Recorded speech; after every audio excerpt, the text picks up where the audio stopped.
Remembering Avicii here on SiriusXM's BPM. Danny Valentino with Rita. Just still doesn't seem real saying those words, huh? 28 years old. I know. It's super crazy. And, I've been walking around the hallways and everyone's reacting. It's crazy to see because SiriusXM, we have so many different genres.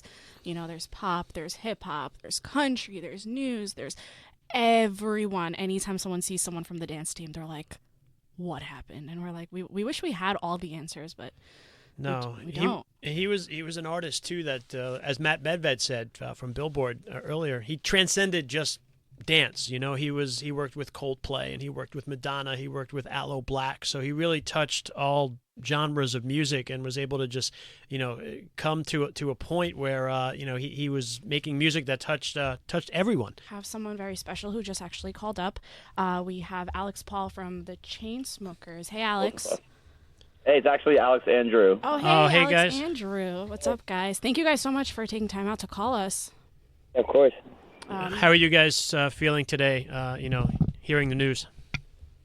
It's a really sad day. I mean, when we saw Billboard post about it and, we didn't think it was real at first. I mean, it doesn't feel real, honestly. I mean, Tim was the reason that, although we weren't too close because we really started touring kind of when he was more in like his hiatus period, but he was the actual reason both of us fell in love with dance music and started, and he was the first EDM act that we saw and felt that a career in this was possible and worth the struggle and working our asses off and dedicating everything to making it happen. Just watching like the music that he was making and the way it made us feel, the way it made the people around us feel, and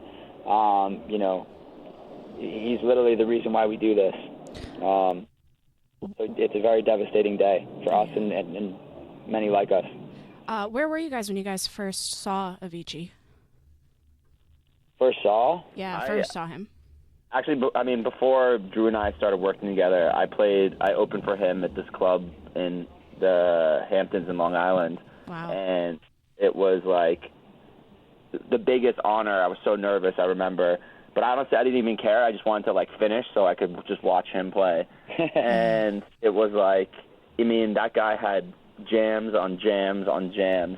And it was he was just, he had his style. I mean, we played a bunch of shows with him, and it's just it's the saddest thing. I mean, a lot of musicians have passed away in the last couple of years, and I don't think any have hit home as close as this one has for me personally, at least. And it just sucks. I mean, his music was so uplifting to so many, and you opened for him at a show and you saw what his music did to the crowd. I imagine you guys got to see him a little bit maybe away from the stage. I mean, you have a sense, or maybe you could tell us what he was like, kind of away from all this. Not too often, to be quite honest. I mean, he's been such a hero of ours. He's probably been one of the only people in this industry that I felt legitimately starstruck by, just because his music was so impactful to me. And I remember I think we opened for him twice at Ushuaia and Ibiza, and it took me to the second time we opened for him to actually get the courage to go over and say hi, because it just did not feel worthy whatsoever. But even though we weren't close to him personally, his music was so close to us.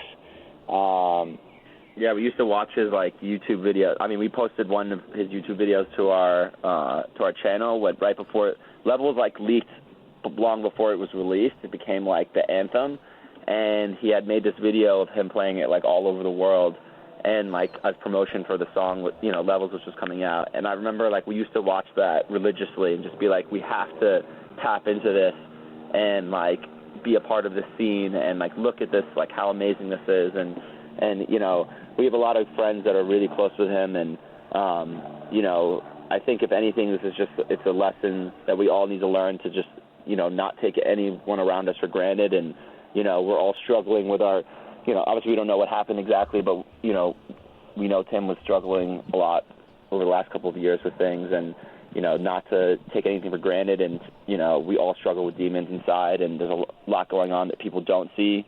Doesn't matter if you're a musician or just a regular human being, that works a 9 to 5, but you have to be aware of these things, and any day a legend like this can be taken from us, and it's just really sad. We're talking to Alex and Drew of the Chainsmokers. Thank you guys so much for calling in. Yeah, have a good day. Thank you.